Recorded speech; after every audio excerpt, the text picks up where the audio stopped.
14h30, 15h30, l'heure du crime sur RTL. Jean-Alphonse Richard. À chaque fois qu'elle allait à l'hôpital, il venait demander des nouvelles. Après on riait, puis elle me disait « Oh ben il vient voir si je suis morte ». Bonjour, un viager peut-il faire germer chez un homme les idées les plus sordides? Vouloir abréger au plus vite la vie d'une propriétaire âgée pour récupérer le bien convoité et parfois même au-delà, toute sa fortune, quitte pour cela à utiliser l'une des plus vieilles et des plus expéditives recettes criminelles, le poison. Ce soupçon a fini par rattraper le dénommé Olivier Caplard, un ancien chef d'entreprise. La justice l'a condamné pour avoir essayé d'intoxiquer une vieille dame du Canet afin d'empocher le viager. Et cet homme attend aujourd'hui en prison son deuxième procès. Viager toujours, il sera jugé au printemps prochain pour la mort étrange d'une rentière de Cannes qui elle aussi lui avait accordé sa confiance. Olivier Caplard serait-il devenu au fil des années un serial empoisonneur de vieilles dames? Et dans ce cas-là, combien de viagers convoités, combien de victimes sous le soleil de la Côte d'Azur, son terrain de chasse favori? Je vais vous raconter cette histoire et nos invités répondront à ces questions. 14h30, 15h30, l'heure du crime sur RTL. Et aujourd'hui, dans l'heure du crime, l'affaire Olivier Caplard, les viagers empoisonnés. Dossier qui s'ouvre au printemps 2015 sur la Côte d'Azur, avec le malaise d'une dame âgée qui jusque-là se portait comme un charme. Ce mardi 7 avril 2015, à la mi-journée, Suzanne Bailly, 85 ans, a regagné son appartement sur les hauteurs du Canet, dans la petite résidence Azur, Soleil, Sérénité, au numéro 34 de l'avenue du Mont-Joli. Elle partage cet immeuble au jardin fleuri avec 5 autres retraités qui se connaissent toutes, se rendent fréquemment visite et s'échangent de menus services. Suzanne a passé la matinée avec son Yorkshire chez le coiffeur. Elle a déjeuné puis a décidé de se reposer dans le salon. Mais la voilà qui ne se sent pas très bien. Elle est prise de vertige, de tremblements, sa vue se voile et son équilibre devient précaire. Des symptômes qu'elle connaît bien. Aux alentours de 16h40, sur le point de perdre connaissance, elle téléphone au gardien de la résidence, Gabriele Marino Affettati, 62 ans, un ami, l'homme de confiance des résidentes qui l'appelle simplement Gabi. Gabi, viens vite, ça recommence, dit-elle. Le gardien se rend aussitôt dans l'appartement, il trouve la porte entrouverte et Suzanne sur le sol, prise de tremblements. Anne-Marie, la voisine de palier, vient à la rescousse. Elle était molle, elle s'est mise à baver, elle voulait arracher sa robe, racontera le gardien. C'est la 3e crise similaire que fait Suzanne. Le 11 février, puis le 21 mars, elle avait été retrouvée à terre, prise de convulsions et d'hallucinations, ne maîtrisant plus les mouvements de ses bras ni de ses jambes. Une voisine se souvient, la 2e fois on s'est dit, on ne la reverra plus, elle était quasiment morte.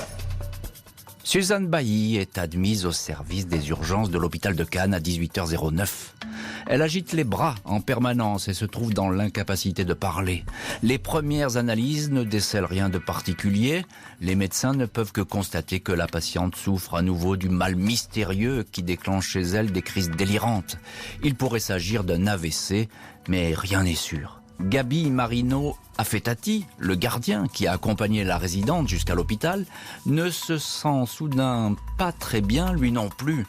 Il a la bouche pâteuse, a envie de boire. Il reprend le volant pour rentrer chez lui mais a toutes les difficultés du monde à conduire. Il ne voit plus rien.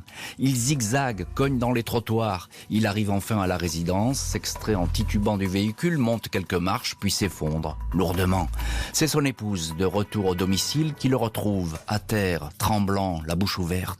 3 heures après l'admission de Suzanne Bailly aux urgences, l'hôpital de Cannes accueille un cas similaire. La médecin de garde est perplexe. Le gardien, sanglé car il semble surexcité, est soumis à un scanner du cerveau et à une ponction lombaire. Rien de suspect. Le patient est endormi, puis se réveille au petit matin du 12 avril en appelant à l'aide. Il a repris ses esprits et raconte alors une troublante histoire. à la médecin de garde. Gabi indique qu'il a accompagné la veille aux urgences une certaine Suzanne Bailly. La dame, prise de convulsions, elle l'avait appelée au secours. La résidente avait alors prononcé quelques mots à propos de la bouteille de Vittel posée sur la table. Elle se plaignait que l'eau avait un mauvais goût. Gabi avait avalé quelques gorgées de liquide et avait effectivement noté que celui-ci était très amer. La voisine de palier, Anne-Marie, avait également été invitée à se servir un verre mais avait recraché le contenu, celui-ci s'avérant imbuvable. La médecin écoute ce récit avec attention. 2 patients qui présentent des symptômes identiques après avoir absorbé le même breuvage. Il s'agit de toute évidence d'une intoxication.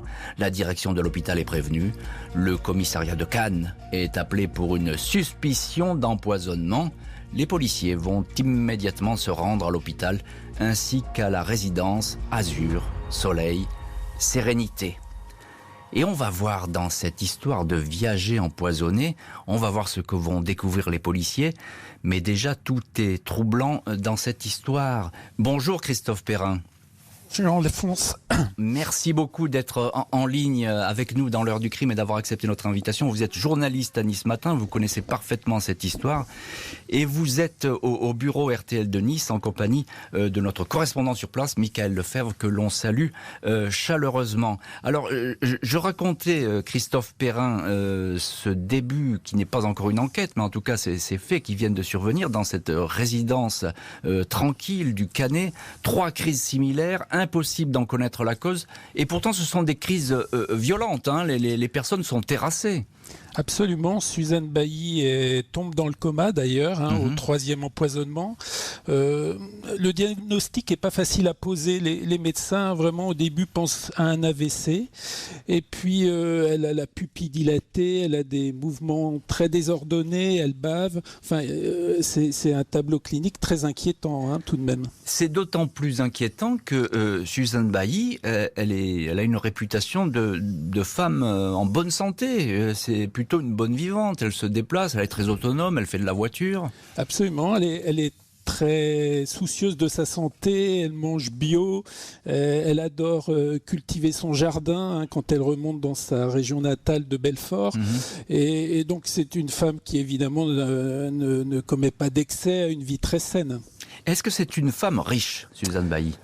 Pas vraiment, non, c'est une secrétaire à la retraite d'Alstom. Elle a fait toute sa carrière chez Alstom. Et puis, elle s'est mariée. Le mariage a très vite périclité. Et elle s'est occupée de sa sœur handicapée quasiment toute sa vie.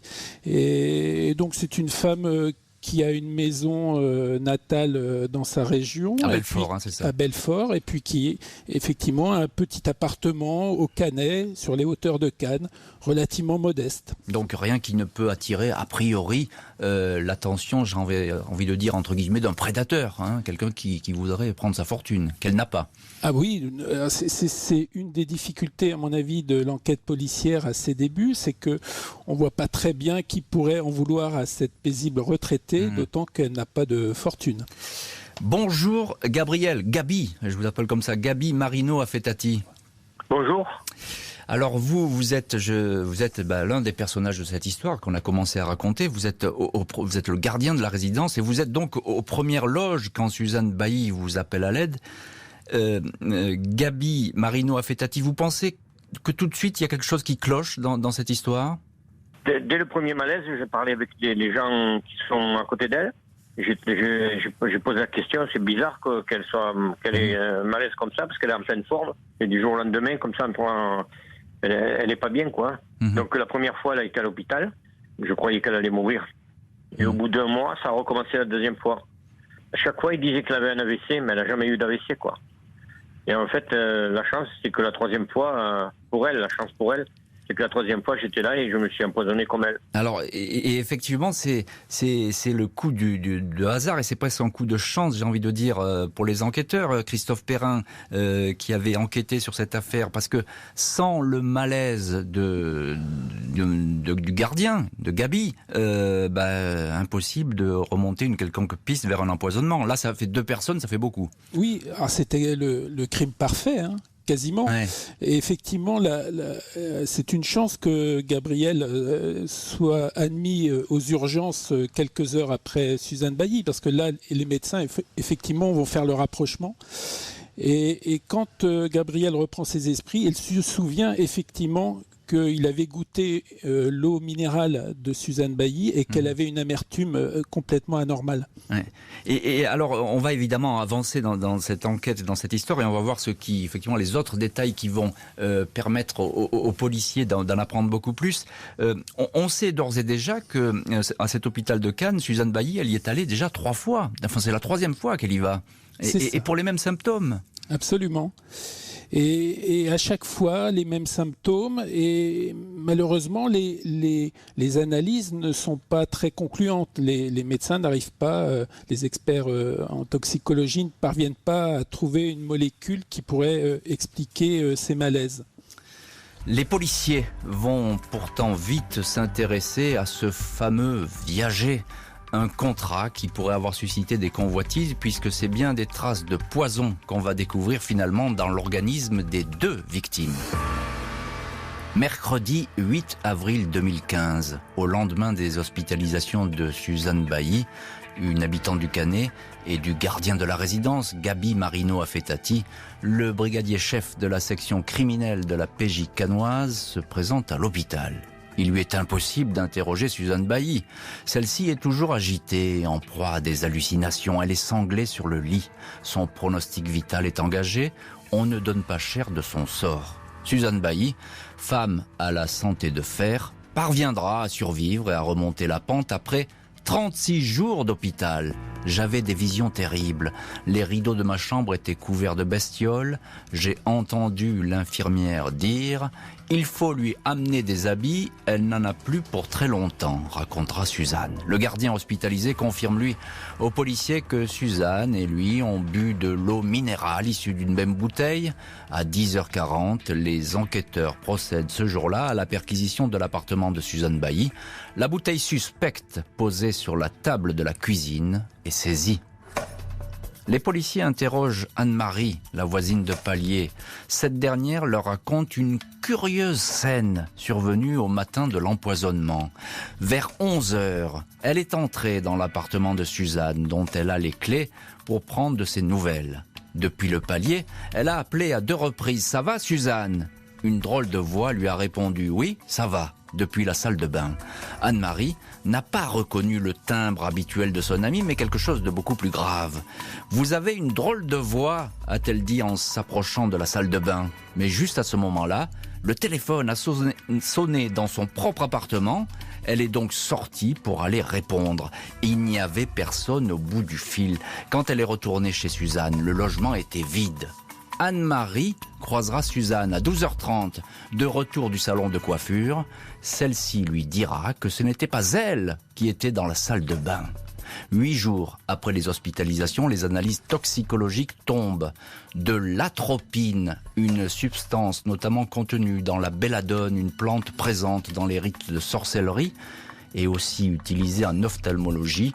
De l'atropine est décelée dans le sang de Suzanne et de Gaby. Une dose quasiment mortelle pour la vieille dame. Les policiers savent aussi que le coup de fil anonyme donné à la voisine, cet appel qui l'a poussé à sortir de l'appartement de Suzanne, a été donné par un certain Olivier Kaplar, un nom qui ne leur est pas inconnu. Olivier Kaplar est effectivement l'homme qui a acheté en viager l'appartement de Suzanne Bailly. Les résidentes racontent que ces derniers temps, il venait souvent prendre des nouvelles de la propriétaire, ce qu'il ne faisait jamais auparavant. L'intéressé avait une clé de l'appartement. Le 20 avril, Olivier Kaplar, chef d'entreprise au chômage, 45 ans, marié sans enfant, est entendu par les policiers. Il admet s'être rendu le 7 avril dans l'appartement de Madame Bailly pour faire des photos du logement pour une revente future. Il précisera ensuite s'être caché dans les toilettes en entendant Anne-Marie, très gênée de s'être introduit dans l'appartement en l'absence de la propriétaire. Au domicile d'Olivier Kaplar, les enquêteurs saisissent dans un placard de la cuisine 10 flacons d'atropine sous forme de collyre, un produit destiné, dit-il, à son chien, Calvin, qui souffre d'une maladie dégénérative. Alors là, nous avançons effectivement dans l'enquête, puisqu'il y a ce fameux Olivier Kaplar qui apparaît dans ce paysage. On sait qu'il a signé un contrat de viager avec Madame Suzanne Bailly. Christophe Perrin, on vous retrouve à Nice, journaliste à Nice Matin. Vous avez enquêté sur cette affaire. Première question toute simple. Qui est Olivier Kaplar ? Alors c'est un homme qui était chef d'entreprise, en fait qui a dirigé l'entreprise de son père, plus exactement, et une entreprise qui est de viande en gros, qui a périclité et qui finalement il s'est retrouvé au chômage puisque les repreneurs de l'entreprise ne l'ont pas gardé et il avait des difficultés à cette époque financière puisqu'il n'avait pas d'indemnisation. Il dit il va raconter beaucoup ses déboires financiers aux enquêteurs et puis ensuite aux juges, qu'il a de gros problèmes de remboursement de crédit, c'est ça ? Il lui faut de l'argent, quoi. Il a toujours eu un train de vie assez important. Il aimait beaucoup les signes extérieurs de richesse. Il avait des voitures de luxe, il collectionnait les montres. Et puis, il faut bien le dire, constitué un patrimoine immobilier qui commençait à avoir une certaine importance. Alors là, il faut qu'on s'arrête avec vous, Christophe Perrin, là-dessus, sur ce patrimoine immobilier, parce que c'est un peu au cœur quand même de cette affaire. Qu'est-ce qu'il a comme bien immobilier ? On a l'impression que c'est devenu au fil des années un spécialiste du viager. Alors, oui, il explique de manière très sérieuse d'ailleurs à son premier procès que quand vous intéressez aux viagers, il faut éliminer le risque du centenaire. C'est-à-dire que vous ne pouvez pas n'acheter qu'un viager, il faut mutualiser le risque et acheter plusieurs appartements viagers, ce qu'il fait puisqu'il en a acquis 5. Le risque du centenaire, j'apprends cette expression, c'est incroyable. Ouais. Et d'ailleurs, il a eu beaucoup de chance parce que le premier viager qu'il achète, sa crédit rentière va décéder 8 mois plus tard. Alors est-ce que cette chance, entre guillemets, va le pousser à investir dans ce type d'appartement ? Sans doute. Il faut savoir aussi que les policiers sont intéressés à ce cas de 2008 parce que ça paraissait quand même assez étrange à la lumière de ce qu'on apprendra plus tard. Bien sûr. Mais il n'y aura pas de suite judiciaire. Il faut dire qu'effectivement, là, dès lors qu'il y a cette suspicion d'empoisonnement, les policiers canois, ils vont voir finalement ils vont fouiller dans les affaires de Kaplar. Ils vont regarder ce qu'il a comme patrimoine, etc. Et puis les vieilles dames qu'il a pu aborder. C'est ça. Et puis ils vont aussi creuser un peu sa personnalité qui est assez secrète tout de même, avec une carrière qui est pas très glorieuse finalement, puisque au départ il s'était lancé dans le commerce. Un commerce dans le Var qui n'a pas fonctionné et d'ailleurs en lien avec cette déconfiture, il sera condamné pour abus de confiance. C'est ça. Il fait des mauvaises affaires, mais en fait, ça sera sa seule condamnation. Pour l'instant, on le connaît pas. C'est ça. Oui, puis c'est un garçon de bonne famille. Il a un frère qui est un entrepreneur qui a parfaitement réussi. Et d'ailleurs, je pense qu'il y a un certain complexe d'infériorité vis-à-vis de ce frère qui a tout réussi. Ouais, donc il aurait voulu briller, en tout cas montrer des signes, comme vous dites, des signes extérieurs de richesse et de fortune. Alors, on est toujours avec vous, Christophe Perrin, parce que là, on va rentrer aussi dans un détail qui a son importance, c'est ce fameux poison, l'atropine.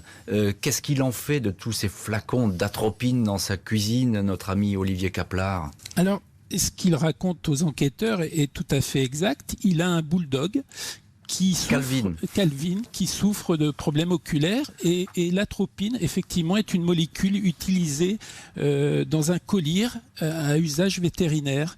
Alors, en revanche, ce qui est très troublant, c'est que quand les policiers commencent à le suspecter, on va évidemment étudier son ordinateur, ses recherches Internet, et là, on constate qu'il fait des recherches sur l'atropine, sur le chlorure de potassium. Voilà, alors lui se défend de tout projet d'empoisonnement, mais enfin ça pose question tout de même.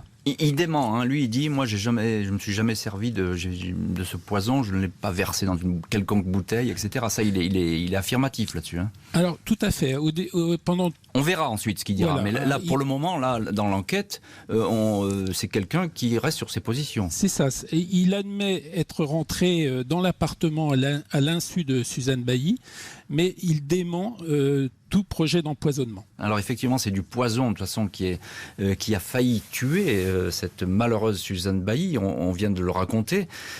Gaby Marino Affettati, vous êtes le gardien de la résidence, vous avez été également empoisonné, on l'a également raconté, vous en sortez mieux. Quelle a été votre réaction quand vous avez appris que vous aviez ingéré du poison ? Au départ, c'est compliqué quand même. Il n'y a pas de réaction, quoi. J'étais un peu choqué, quoi. Après, quand j'ai compris que j'avais pu sauver Madame Bailly, je m'en foutais que j'étais empoisonné. Parce qu'elle ne méritait pas de mourir comme ça, quoi. En fait, au début, j'ai bien repris. Au bout de 8 jours, ça allait. Mais c'est après que les séquelles, c'est après que ça m'a tout brûlé, tout ce qui est oesophage, tout ce qui est digestif. Le poison m'a tout brûlé. Et vous avez aujourd'hui encore des séquelles ? Ah oui, bien sûr, je vis avec des médicaments, quoi. Exactement comme Madame Bailly, quoi. Les mêmes médicaments, on prend. Christophe Perrin, je vous retrouve pour quelques questions encore. Qu'est-ce qu'elle va dire, Suzanne Bailly, lorsqu'elle finalement elle sera remise sur pied à propos de Olivier Kaplar ? Comment est-ce qu'elle le présente ? Qu'est-ce qu'elle raconte sur lui ? Elle est quand même très étonnée. Parce que pour elle, c'est un choc. Elle explique qu'elle a fait le bien autour d'elle toute sa vie. Elle ne comprend pas pourquoi on lui en veut à ce point, au point de vouloir la faire mourir. Et puis Olivier Kaplar, écoutez, elle n'a pas de mauvaise relation avec lui. C'est une relation un peu indifférente. Après, elle plaisantait quand même autour du fait que ces derniers temps, il venait quand même très souvent la voir, alors que pendant des années, il ne s'est jamais intéressé à cette dame. Les derniers mois, qui coïncident d'ailleurs avec ses malaises, il venait régulièrement chez elle.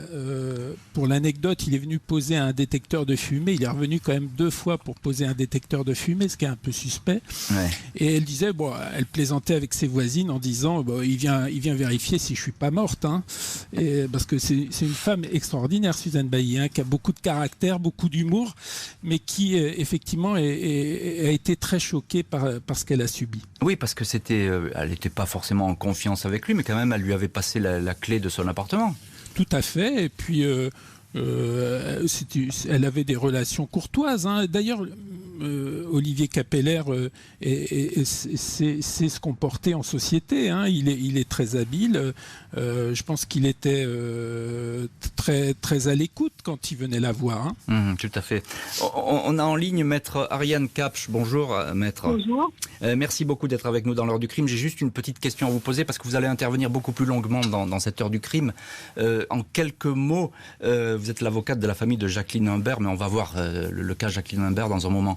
En quelques mots, là, que vous inspire cette attitude de cet homme qui, effectivement, se fait ami-ami avec, finalement, des personnes avec qui il est en relation financière ?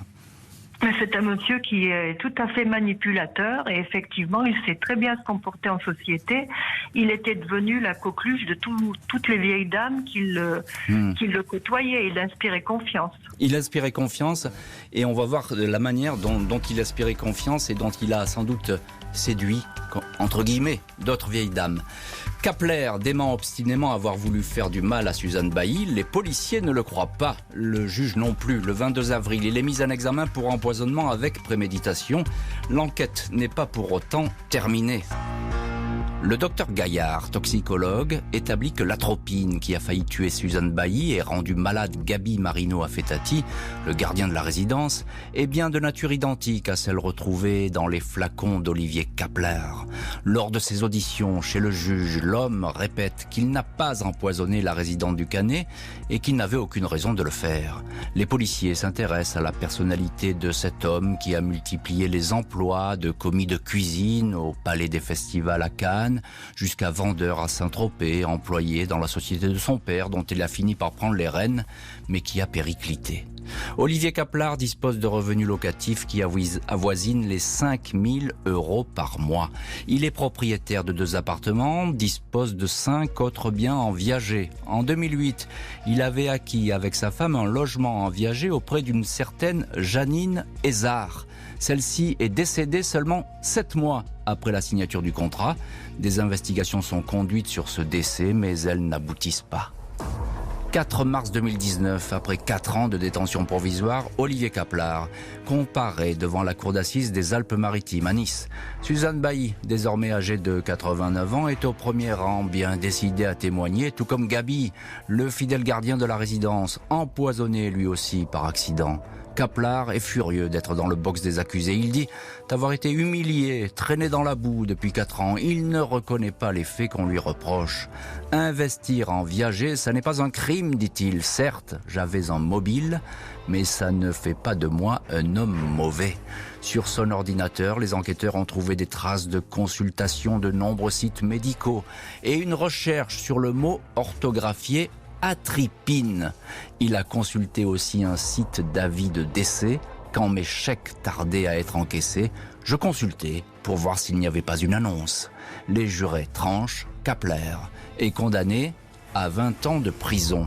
Christophe Perrin, vous êtes l'un de nos invités aujourd'hui dans l'heure du crime et en ligne depuis Nice. Vous êtes journaliste à Nice Matin, vous étiez à ce procès. Comment se présente-t-il, Kaplar, à ce procès qui va durer 2 jours, hein, c'est un procès assez court? Écoutez, c'est un homme d'une 50aine d'années qui présente plutôt bien, hein, sa famille est dans la salle, il continue de nier farouchement avoir voulu empoisonner Madame Bailly, il a des petits mots attentionnés à son égard et il explique qu'il n'est absolument pour rien dans cette affaire criminelle. Et comme chaque fois qu'il a rendu visite à Suzanne Bailly, comme par hasard, elle est tombée malade quand même, hein. Absolument, ça fait partie des charges très lourdes, hein, qui pèsent sur lui. C'est la concomitance de ses visites avec les 3 malaises qui ont failli coûter la vie à cette retraitée. Et puis il y a les recherches internet, il y a le collier, l'atropine qu'on trouve chez lui, et puis l'ADN aussi qu'on trouve dans la salle de bain, puisqu'il reconnaît quand même que le 7 avril, le jour du dernier empoisonnement, il s'est enfermé dans la salle de bain de Suzanne Bailly. Oui. Il venait faire des photos de l'appartement, hein, il explique à l'insu de la propriétaire. C'est ça, il explique qu'il venait évaluer les travaux avant de revendre cet appartement. Évidemment, les enquêteurs et le juge d'instruction pensent que c'est à ce moment-là qu'il verse le collier pour chien dans l'eau minérale de Suzanne Bailly. Oui, c'est ça, donc on ne le croit pas forcément. Maître Ariane Kapsch, vous êtes également notre invité dans l'heure du crime. Vous êtes l'avocat de la famille de Jacqueline Humbert, dont on va parler dans le prochain chapitre. Mais vous êtes déjà à ce procès parce que, évidemment, cet homme, il vous intéresse beaucoup. Comment vous le percevez, vous, de votre côté, à ce procès, ce monsieur Kaplar ? Au début du procès, je l'ai trouvé très arrogant et il nous a donné un cours de droit sur les viagers et il était très sûr de lui. Et puis au fur et à mesure où les débats avançaient, ses épaules s'abaissaient, sa tête n'était plus droite. Enfin, vous voyez, il changeait d'attitude complètement. Parce que on a entendu ce que dit Christophe Perrin sur ces charges qui pèsent sur lui. Il y a aussi ces consultations de sites internet qui sont un peu curieuses. Il faut bien le reconnaître, hein. Il est évident, il a été démontré par les analyses sur ses ordinateurs, dont une tablette qui lui avait été offerte par la victime Jacqueline Périssol, qu'il a fait des recherches sur l'atropine. Il a fait des recherches. Évident. Oui, c'est ça. Donc il a fait des recherches. Donc là, effectivement. À l'automne 2014, on a trouvé des traces de recherche sur l'atropine. Effectivement, il n'y a pas tout le monde qui fait des recherches sur l'atropine. En tout cas, je connais personne qui le fasse. C'est un peu compliqué. Gabi Marino-Affettati, vous êtes le gardien de la résidence. Vous étiez également à ce procès, évidemment, en qualité de victime, partie civile. Dites-nous comment s'est présenté Olivier Kaplar, votre empoisonneur présumé, en ce début d'audience. On aurait dit qu'il s'en foutait, quoi, aucun remords, quoi. Le mot c'est ça, voilà. Aucun remords. En fait, il était négatif, il niait tout, il a toujours nié tout, hein. Olivier Kaplar a nié en bloc et il fait appel du verdict. Il ne sait pas encore que l'empoisonnement de Suzanne Bailly a fait surgir le fantôme d'une autre habitante de la Côte d'Azur, morte après un viager qui pourrait être lui aussi empoisonné. Ce 26 février 2020, 1 an après sa première condamnation, Olivier Kaplar comparaît devant la cour d'assises d'appel des Bouches-du-Rhône. Il montre moins d'assurance qu'en première instance et consent à des demi-aveux. Il reconnaît désormais avoir glissé de l'atropine dans la bouteille d'eau minérale de Suzanne Bailly. Non pas pour la tuer, dit-il, mais pour la rendre malade. Kaplar espérait qu'elle déserte Cannes, retourne à Belfort. Il aurait pu alors revendre rapidement un bien qui n'aurait plus été occupé. « Je ne suis pas un assassin, un meurtrier, un psychopathe », se défend l'accusé qui dit avoir pris de mauvaises décisions dans un contexte de débandade financière. L'avocat général réclame 30 ans de prison. Kaplar écope cette fois de 25 ans de réclusion, 5 de plus qu'au premier procès. Des audiences assombries par un autre dossier qui semble se profiler contre l'accusé. 2 ans après l'empoisonnement de Suzanne Bailly, 12 avril 2017, les sœurs Rancurel, Evelyne et Marie-Martine, sont tombées sur un article de Nice Matin relatant l'affaire. Elles ont aussitôt fait le lien entre cet Olivier C., cité dans l'article, et l'homme qui était devenu le légataire universel de leur grand-tante, Jacqueline Imbert. Celle-ci était morte en novembre 2014 à Cannes, à 92 ans, en laissant à Kaplar la totalité de ses biens, un appartement, des garages, une maison de campagne, un patrimoine évalué à 700 000 €. Dans l'intervalle des procès, les 2 sœurs ont déposé plainte. Au regard des doutes existants sur Olivier Kaplar, les enquêteurs ont alors procédé, dans la plus grande discrétion, à l'exhumation du corps de Jacqueline Imbert. Il s'est avéré que la dépouille recelait des doses massives d'atropine. Un coup de théâtre, Olivier Kaplar nie les faits, mais il est tout de même mis en examen. Maître Ariane Kapsch, on vous retrouve au téléphone de l'heure du crime. Vous êtes l'avocate de la famille de Jacqueline Imbert. Alors là, on est effectivement au cœur d'un coup de théâtre, un empoisonnement qui en cache peut-être un autre. Finalement, c'est le hasard qui a révélé l'affaire Jacqueline Imbert. Tout à fait. S'il n'y avait pas eu l'affaire Bailly, il n'y aurait jamais eu d'affaire Imbert. C'est en lisant un article sur le Nice Matin, qui est paru en avril 2017, que mes clientes ont fait le rapprochement avec ce fameux Olivier C., qui s'est révélé être Olivier Kaplar. C'est ça. Alors maître, expliquez-nous, maître Kapsch, qu'est-ce qu'a révélé l'enquête sur la mort de Jacqueline Imbert ? Alors, mes clientes en sont allées déposer plainte au commissariat de Cannes et une exhumation a eu lieu en juin 2017. Et là, on s'est aperçu que le corps de Jacqueline Imbert contenait de fortes doses d'atropine. Il y a eu une expertise toxicologique qui a été réalisée et qui a conclu que la mort de Jacqueline Imbert était due à une surdose d'atropine présente dans le cœur et dans le foie. Et le fait qu'il y ait de l'atropine dans le foie démontre que ce poison a été absorbé périmortem, c'est-à-dire avant la mort. Est-ce qu'on sait, maître Kapsch, si cette atropine est identique à celle qui a servi aux 2 premiers empoisonnements, si je puis dire ? Alors, ça paraît une évidence, puisque comme vous l'avez rappelé, Monsieur Kaplar a possédé de l'atropine chez lui qui a été saisie, et que ma cliente, enfin la défunte, on va dire, ne savait absolument pas manipuler Internet et n'avait absolument jamais pu se procurer un tel produit dont elle ignorait l'existence. Alors vous avez dit tout à l'heure, quand je vous ai posé une première question, maître, c'est un manipulateur. Racontez-nous quel rapport avait-il, Olivier Kaplar, avec cette victime qu'on découvre, entre guillemets victime, Jacqueline Imbert? Alors, c'est tout simple. Il avait gagné sa confiance. Ils s'étaient connus. Ils avaient habité le même immeuble au Volnay-au-Canet. Il faisait partie du conseil syndical, dont faisait partie également l'époux de Jacqueline, dénommé Milou. Et quand Milou est décédé en 2009, il a commencé à tisser sa toile autour de Jacqueline et il est devenu indispensable. Elle était sous son emprise, elle faisait absolument tout ce qu'il voulait et elle était en adoration devant lui. Et elle lui a laissé absolument toute sa fortune. Elle lui a laissé toute sa fortune, alors qu'au préalable, c'était Evelyne, l'aînée des sœurs Rancurel, qui devait hériter. Christophe Perrin, journaliste à Nice Matin, juste en quelques mots, là il y a une nouvelle affaire qui est un peu plus importante, si je puis dire, puisqu'il y a la mort d'une femme. On change de registre là, c'est parce que lui il a admis finalement qu'il avait versé un petit peu de poison, alors pourquoi n'aurait-il pas versé ailleurs ? Alors, sa position est d'autant plus compliquée au prochain procès, c'est qu'il a admis avoir aidé Jacqueline à mourir. Or, Jacqueline, manifestement, était en pleine forme, malgré ses 92 ans. Madame Imbert, hein, c'est ça. C'est ça. Et donc, ça va être très compliqué. Juste un point, parce qu'il faut qu'on soit précis, là, parce qu'avec nos auditeurs, quand vous dites qu'il a aidé à mourir, c'est qu'elle était dans le coma, il a demandé finalement à la famille qu'il n'y ait pas d'acharnement, c'est ça ? C'est ça, oui. C'est un accompagnement, c'est un acte, d'après lui, un acte d'amour qu'il aurait effectué.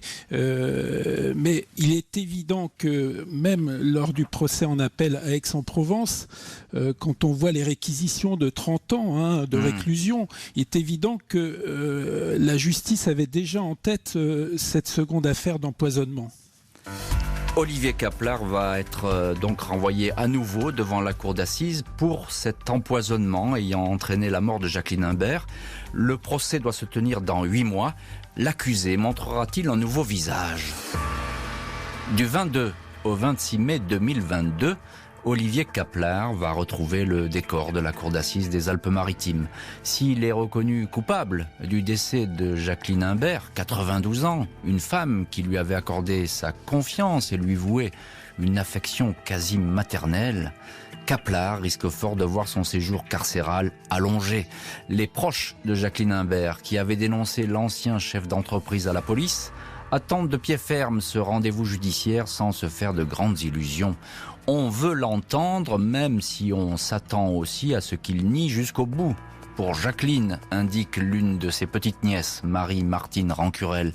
Les sœurs Rancurel décrivent les dernières années de leur grand-tante, une femme qui serait tombée sous l'emprise d'Olivier Kaplar. Il était aux petits soins, il l'emmenait au restaurant, il l'appelait sa marraine de cœur, disent-elles. Le 1er novembre 2014, jour de Toussaint, Jacqueline Imbert allait très bien. 2 jours plus tard, elle s'éteignait de sa belle mort après être tombée dans le coma. La famille de la défunte est persuadée que la vieille dame a été empoisonnée à l'atropine, la substance qui a failli causer la mort de Suzanne Bailly. L'exhumation de sa dépouille le confirmerait. L'avocate des sœurs Rancurel, maître Ariane Kapsch, est affirmative. On était à 2 doigts du crime parfait. Dans cette nouvelle affaire, Olivier Kaplar a gardé le silence et longtemps refusé de répondre aux questions du juge d'instruction.